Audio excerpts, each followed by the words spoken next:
প্রিয় দর্শক, সাজ্জাদ কাদিরের প্রীতি এবং শুভেচ্ছা নেবেন। এই মুহূর্তে আপনাদের সামনে কথা বলতে এসেছি। দেশে কোনো ধরনের জঙ্গিবাদ নেই, এই প্রসঙ্গটি নিয়ে আপনাদের সামনে কথা বলবো। বাংলাদেশ চমৎকার একটি দেশ। এই মুহূর্তে দেশে কোনো জঙ্গিবাদ নেই, এই কথাটি কে বলেছেন? জঙ্গিবাদ দমন যার প্রধান দায়িত্ব তিনি বলেছেন।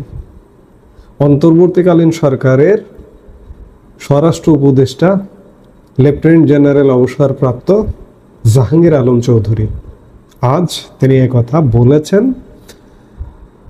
বাংলাদেশে বর্তমানে কোনো ধরনের জঙ্গিবাদ নেই বলে জানিয়েছেন স্বরাষ্ট্র ও কৃষি উপদেষ্টা লেফটেন্যান্ট জেনারেল মোহাম্মদ জাহাঙ্গীর আলম চৌধুরী অবসরপ্রাপ্ত। আজ রোববার সকালে রাজধানীর হজরত শাহজালাল আন্তর্জাতিক বিমানবন্দরে রপ্তানি কার্গো ভিলেজ ও সেখানে অবস্থিত বাংলাদেশ কৃষি উন্নয়ন কর্পোরেশনের হিমাগার পরিদর্শন শেষে সাংবাদিকদের ব্রিফিংকালে এসব কথা জানান। কৃষি উপদেষ্টা হিসেবে তিনি সেখানে গিয়েছিলেন এবং সেখানে গিয়ে সংবাদ মাধ্যমের সামনে এমনটা বলেছেন। তার এই বক্তব্যটির মাধ্যমে খুব একটা স্পষ্ট বার্তা দেয় যে রাষ্ট্রীয় পৃষ্ঠপোষকতায় আবারও সেই জঙ্গিবাদ চাষবাসের আমলটা শুরু হয়ে গেছে, যুগটা শুরু হয়ে গেছে। 2001-06 আমলে বিএনপি জামাত জোট সরকারের আমলে বাংলাদেশে যেভাবে জঙ্গিবাদের উত্থান হয়েছিল, ঠিক সেই আমলে আমরা ধীরে ধীরে ফিরে যাচ্ছি, এমনটাই মনে হচ্ছে। এই মুহূর্তে আমার মনে পড়ে যাচ্ছে সেই আমলের একজন ক্ষমতাবান তৎকালীন বিএনপি জামাত জোট সরকারের কৃষিমন্ত্রী এবং জামাতের আমির ছিলেন মতিউর রহমান নিজামী। তিনি বলেছিলেন বাংলা ভাই ও বাংলা ভাই বাহিনী বা জঙ্গি সংগঠনের কোনো অস্তিত্ব নেই বাংলাদেশে, এসব মিডিয়ার সৃষ্টি। সেই সময়ের সরকারও জঙ্গিবাদ নিয়ে এড়িয়ে গিয়েছিল এবং এড়িয়ে যাবার ফলশ্রুতিতে আমরা দেখেছিলাম বাংলা ভাই, হারকাতুল জিহাদ, শায়েখ আব্দুর রহমান ইত্যাদি নানান কিছু। আজকেও ঠিক সেই যুগ আবার ফিরে এসছে, কারণ স্বয়ং যিনি জঙ্গিবাদ দমন করবেন তিনি একথা বলছেন। কদিন আগে ঢাকা মেট্রোর পুলিশ প্রধান এমন কথা বলেছেন যে জঙ্গিবাদ বলে কিছু নেই, জঙ্গি নেই, আছে ছিনতাইকারী। বাংলাদেশের যে বিভীষিকাময় ঘটনা বিশ্বকে নাড়িয়ে দিয়েছিল, সেই হলি আর্টিজান হামলার বর্ষপূর্তিতে দেশে কোনো জঙ্গি দেখছেন না ঢাকার পুলিশ কমিশনার শেখ মোহাম্মদ সাজ্জাদ আলী। তার ভাষায় বাংলাদেশে কোনো জঙ্গি নেই, বাংলাদেশে আছে ছিনতাইকারী।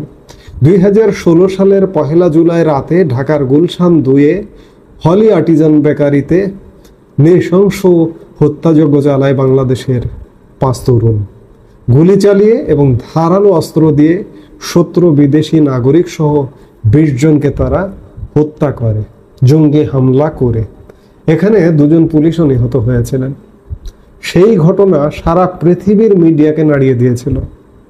সেই ঘটনা নিয়ে গত 1 জুলাই ঢাকা মেট্রোর পুলিশ প্রধান বলেছেন যে বাংলাদেশে কোনো জঙ্গি নেই, ছিনতাইকারী আছে। রাষ্ট্রীয়ভাবে জঙ্গিবাদ ইস্যুটাকে এড়িয়ে যাওয়ার যত রকমের প্রচেষ্টা আমরা গত 1 বছর দেখছি। মালয়েশিয়ায় জঙ্গিবাদের অভিযোগে 26 জন বাংলাদেশি অ্যারেস্ট হয়েছে।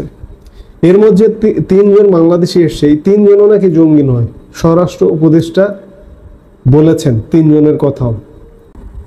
এই অস্বীকৃতিগুলো বাংলাদেশকে এক ভয়ানক দিকে নিয়ে যাবে, বিশ্ববাসীর কাছে বাংলাদেশকে এক ভয়ানকভাবে উপস্থাপন করবে।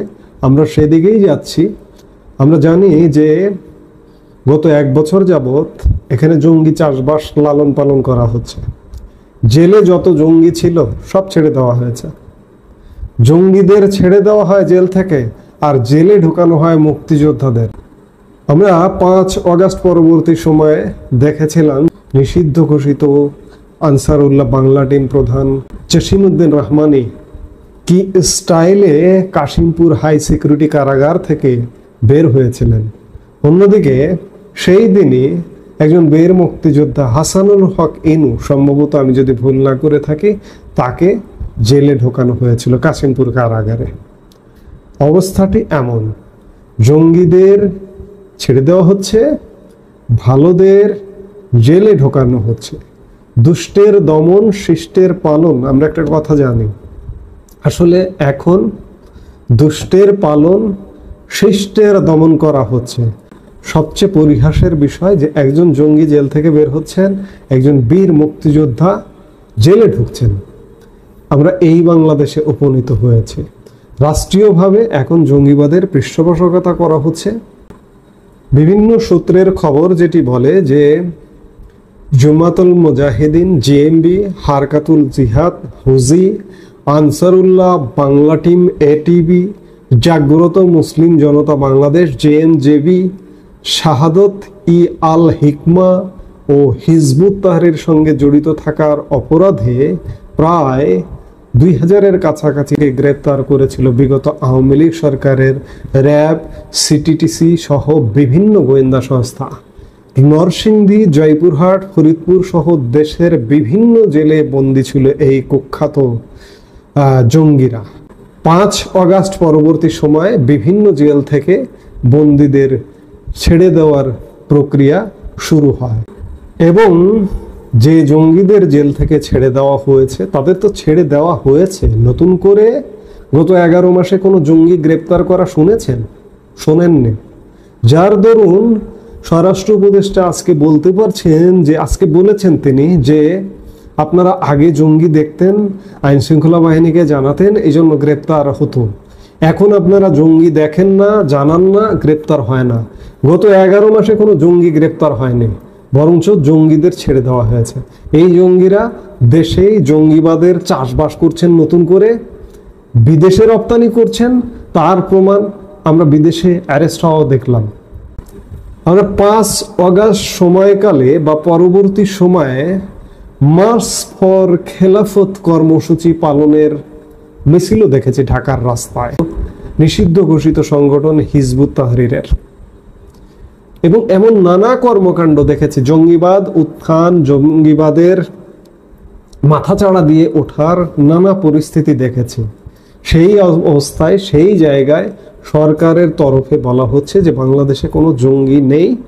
এটিকে আপনি বলতে পারেন কোনো রাজনৈতিক সরকার ক্ষমতায় আসার আগেই রাষ্ট্রীয় পৃষ্ঠপোষকতা দিয়ে জঙ্গিবাদ লালন পালন, নার্সিং করা, দেশে জঙ্গিবাদের চাষবাস করে সুস্থ সবলভাবে বেড়ে তোলা, এবং এই জঙ্গিগুলো সারা পৃথিবীর জন্য থ্রেট হয়ে যেতে পারে এবং বাংলাদেশ ধীরে ধীরে একটা জঙ্গি রাষ্ট্র হিসেবে পৃথিবীতে পরিচিত হওয়ার খুব বেশি সম্ভাবনা আছে। বিশেষ করে মালয়েশিয়া ঘটনাটি সারা পৃথিবীকে নাড়া দেবে, নাড়া দিচ্ছে ইতিমধ্যে।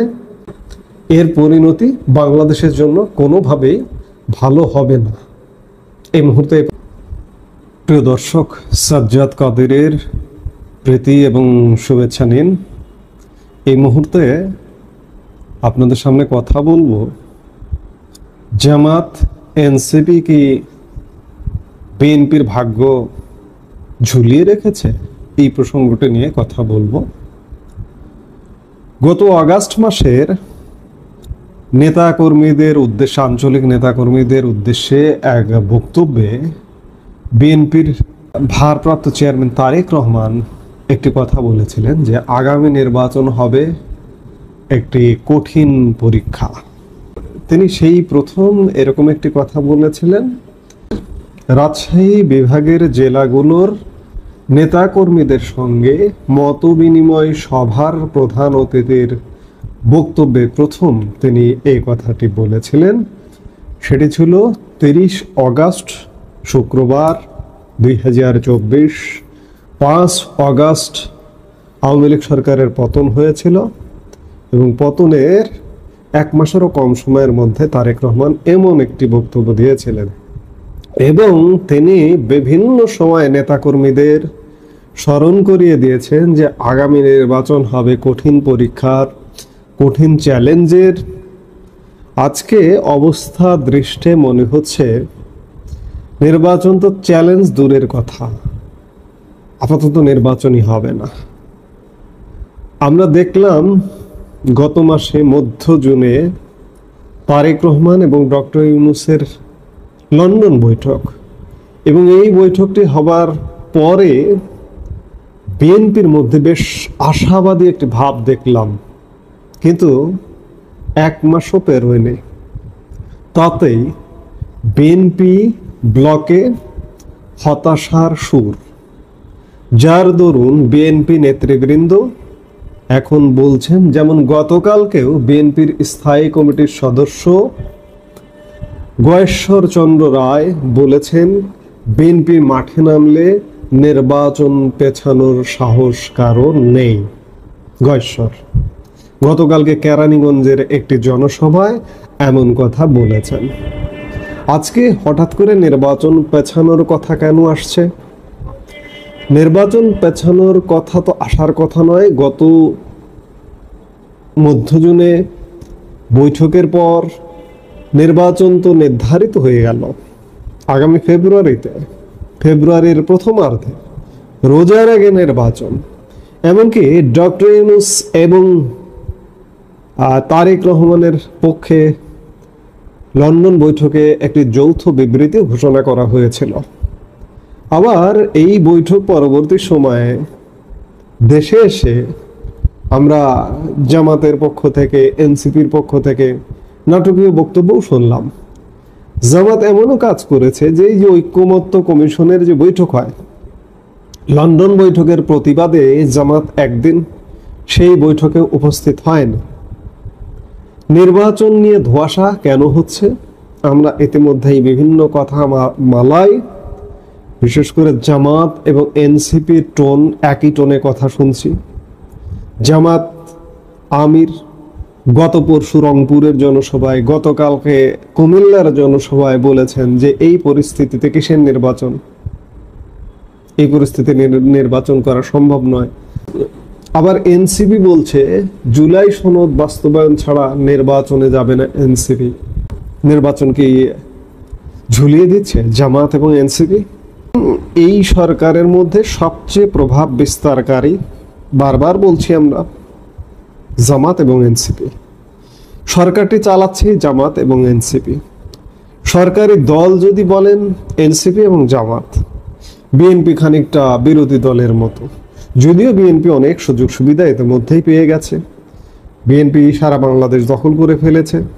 জামাত এনসিপি তাদের লোকবল স্বল্পতার কারণে একদম তৃণমূল পর্যন্ত, ওই যে কথায় কথায় কথা আসে যে বিএনপি টেম্পো স্ট্যান্ড দখল করে, বিএনপির লোকজন আছে টেম্পো স্ট্যান্ড দখল করার, এই জন্য দখল করছে। এনসিপি জামাতের যদি থাকতো তাহলে তারাও করতো। যেটি বলছিলাম যে সরকারি দল জামাত, এনসিপি এবং বিএনপি খানিকটা দূরত্বে, কিন্তু তারপরে বিএনপির পুরোটা দখল, টেম্পো স্ট্যান্ড থেকে সচিবালয় পর্যন্ত সব জায়গায় দখল আছে। কিন্তু তারপরেও জামাত এবং এনসিপি কলকাঠি নাড়ছে, এমনটাই মনে হচ্ছে। জামাত এবং এনসিপি যদি নির্বাচন না চায় তাহলে নির্বাচন আসলে খুব সহসা হবে না। এবং জামাত এবং এনসিপির সাথে বিশেষ করে ইসলামী দলগুলোর সমঝোতা হচ্ছে। এবং এই মুহূর্তে বহুল আলোচিত একটি বিষয় যে সংখ্যানুপাতিক নির্বাচন বা পিআর, প্রপোর্শনাল রিপ্রেজেন্টেশন বা পিআর পদ্ধতিতে নির্বাচন। পিআর পদ্ধতির নির্বাচনটা কেমন, এটি নিয়ে আমি আসলে আলাপ করিনি, এটি বহুল আলোচিত। মানুষ এটা কি বিষয় এটা এখন একটা চায়ের দোকানদারও জানে। শতাংশ, ভোটের শতাংশ অনুযায়ী নির্বাচনে প্রার্থীর বিজয়। 1% ভোটও যদি কারো বাংলাদেশে থাকে তাহলে সেও 300 আসনের 3টা আসন পাবে। অর্থাৎ 0.5% ভোট থাকলেও সে একটি না একটি আসন সংসদে পাবে। এই পদ্ধতি নিয়ে এনসিপি, জামাত এবং অন্যান্য যে রাজনৈতিক দলগুলো একটা গোজমেলে অবস্থা লাগিয়ে ফেলেছে। এখন প্রশ্ন হচ্ছে যে বিএনপির ভাগ্য আসলে ছোট দলগুলোই ঝুলিয়ে দিয়েছে। এটা স্পষ্ট, বিএনপিও বুঝতে পারছে, বুঝতে পেরে মাঝে মাঝে হুঙ্কার দিচ্ছে। কিন্তু চূড়ান্ত বেচারে মাঠে নামছে না। বিএনপি বলছে যে মাঠে নামলে কেউ ঠেকাতে পারবে না নির্বাচন। আবার দেখুন তারেক রহমান আসলে আদৌ কবে দেশে ফিরবেন? বিএনপির মহাসচিব মির্জা ফখরুল ইসলাম আলমগীরও এই মুহূর্তে একথা বলতে পারেন না যে তারেক রহমান অমুক সময় দেশে ফিরবেন। আপনারা ইতিমধ্যে দেখেছেন তারেক রহমানের দেশে ফেরা নিয়ে নানা গুঞ্জন, নানা আলাপ।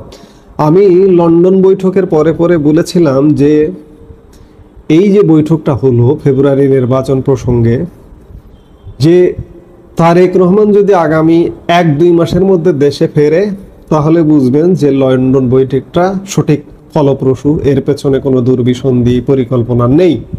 কিন্তু সত্যিকার অর্থে লন্ডন বৈঠক হওয়া প্রায় মাস হতে চলল, কয়েকদিন পরে 1 মাস হবে। এখন পর্যন্ত তারেক রহমান আসলে কবে দেশে ফিরবেন কোনো ঠিক নেই। তারেক রহমান কোন বাড়িতে থাকবেন সেই বাড়ি উপস্থাপন করা হয়েছে গণমাধ্যমে, কিন্তু সত্যিকার অর্থে তারেক রহমানের দেশে ফেরার কোনো খবর নেই। তাহলে কি জামাত এনসিপি তারেক রহমানের ভাগ্য ঝুলিয়ে দিল? ঝুলিয়ে দিচ্ছে, ঝুলিয়ে রাখছে। অবস্থা দৃষ্টে তাই মনে হচ্ছে। বিএনপি কঠিন পদক্ষেপে কেন যাচ্ছে না? বিএনপি এখনো পর্যন্ত জামাতকে কেন বিশ্বাস করছে? জামাত এবং বিএনপির শক্তি সামর্থ্যের জায়গায় বিএনপিকে এগিয়ে রাখতেই হবে। এই যে জামাতের যে সর্বোচ্চ সংসদে সর্বোচ্চ 17টা আসন পেয়েছে 2001-এর নির্বাচনে, কার বদান্যতায়? বিএনপির বদান্যতায়। অনেক আসনে বিএনপি নির্বাচিত হবার পূর্ণ শক্তি আছে, তারপরেও জামাতকে ছেড়ে দিয়েছিল শুধুমাত্র জোটগত কারণে। এখনো পর্যন্ত, আজও পর্যন্ত আসনে আসনে যদি হিসেব করেন যে বিএনপির সাথে শক্তি মত্তায় জামাত পেরে উঠবে না, আর এনসিপি তো প্রশ্নই আসে না। সেই জায়গায় বিএনপি ভয় কেন? বিএনপির অবস্থাটা যেন মনে হচ্ছে যে তারা ভয় পাচ্ছে যে বিগত আওয়ামী লীগ সরকার যেভাবে একক কর্তৃত্বে দেশ চালিয়েছে, বিএনপিকে দাঁড়াতে দেয়নি কিংবা বিএনপিকে জেলে ভরে রেখেছে, আজকে বিএনপির মধ্যে কি এই ভীতিটা কাজ করছে যে এনসিপি, জামাত, সরকার এবং অন্যান্য ছোট দল মিলিয়ে আওয়ামী লীগ যে স্টাইলে দেশ শাসন করেছে, বিএনপির কি ওই পরিণতি করবে এমনটা? যার দরুন বিএনপি কি কঠোর হচ্ছে না? তাই যদি হয় তাহলে বিএনপি ভুল করবে। 16 বছর বিএনপি আওয়ামী লীগকে ফেলতে পারেনি, এটি সত্য কথা। কিন্তু আজকেও সেই একই পরিস্থিতি মনে করলে বিএনপির সেটা ভুল হবে। কারণ তখন আওয়ামী লীগই ছিল। আওয়ামী লীগের ভেতরে প্রশাসন, রাজনৈতিক ব্যবস্থা পুরোটা আওয়ামী লীগের কন্ট্রোলে ছিল। কিন্তু এখন খণ্ড জামাত, খণ্ড এনসিপি, খণ্ড অন্যান্য দল, সরকার জোড়াতালি লাগিয়ে একটা ঐক্য। সেই জায়গায় বিএনপি যদি পূর্ণ শক্তি সামর্থ্য নিয়ে মাঠে নামে তাহলে সরকার, জামাত, এনসিপি যত কৌশল চালাক না কেন চালিয়ে রাখতে পারবে না। এখন প্রয়োজন বিএনপির সাহস, শক্তি, সামর্থ্য, সাহস নিয়ে মাঠে নামা এবং নির্বাচন আদায় করা। বিএনপি যদি নির্বাচন আদায় না করতে পারে, না করে, তাহলে বিএনপি গত 16 বছরে যেমন আওয়ামী লীগকে ফেলতে পারেনি, ঠিক তেমনি নিজেদের দুর্বল ভাব প্রকাশ করবার দরুন আজকে যারা আছে তাদেরকেও ফেলতে পারবে না। এতে করে বিএনপি আরো ভয়ানক ক্ষতিগ্রস্ত হবে। কারণ একটা আশা ছিল, একটা স্বপ্ন ছিল বিএনপির যে আওয়ামী লীগ যাবে, বিএনপি ক্ষমতায় আসবে। এখনো পর্যন্ত বিএনপির নেতৃবৃন্দ সেই স্বপ্ন দেখে, কিন্তু সেই স্বপ্ন ভঙ্গ হবে এভাবে যদি চলতে থাকে। কারণ এভাবে তো চলতে পারে না, দেশ তো আসলে চলছে না, দেশ এক প্রকার অচল হয়ে গেছে। এই অচল অবস্থা ভাঙবে।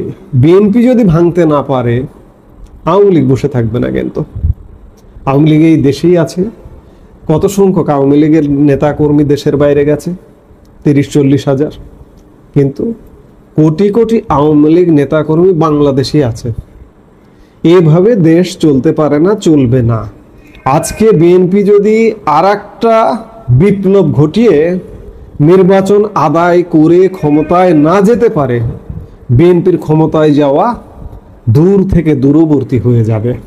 চলে আসবে আওয়ামী লীগ, বিএনপি চলে যাবে ব্যাকফুটে, জামাত, এনসিপি, অন্যান্য যারা, তাদের পতন হয়ে যাবে। একটা সিচুয়েশন ক্রিয়েট হবে, সেটা কে করবে, আর্মি করবে না কে করবে, একটা সিচুয়েশন ক্রিয়েট হবে, একটা নির্বাচন হবে, আওয়ামী লীগ ক্ষমতায় চলে